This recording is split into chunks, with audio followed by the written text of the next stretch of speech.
નમસ્કાર દર્શક મિત્રો, આપ જોઈ રહ્યા છો ટીવી ન્યૂઝ ગુજરાતી। હવે જોઈએ અગત્યના સમાચાર।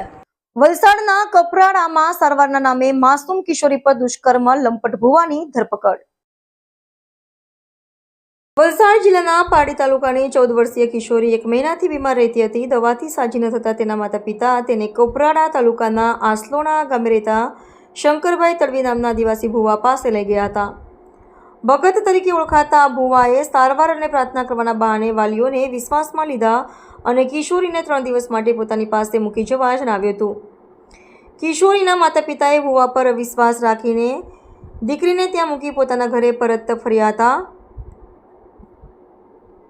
આ દરમિયાન લંપટ ભુવા શંકરભાઈ તડવીની દાનત બગડી હતી। તેને કિશોરીને ગામમાં આવેલ ડુંગર પર લઈ જઈ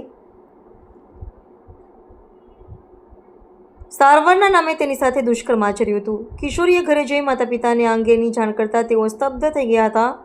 માતાએ તાત્કાલિક કપરાડા પોલીસ મથકમાં લંપટ ભુવા શંકરભાઈ તડવી વિરુદ્ધ ફરિયાદ નોંધાવી હતી। ફરિયાદના આધારે કપરાડા પોલીસે અવસખોર ભગત શંકર તડવીની ધરપકડ કરીને તેને જેલના સળિયા પાછળ ધકેલી દીધો છે। બીમારી દૂર કરવાના બહાને ભુવાએ આચરેલા દુષ્કર્મથી સમગ્ર વિસ્તારમાં ચકચાર મચી ગઈ છે।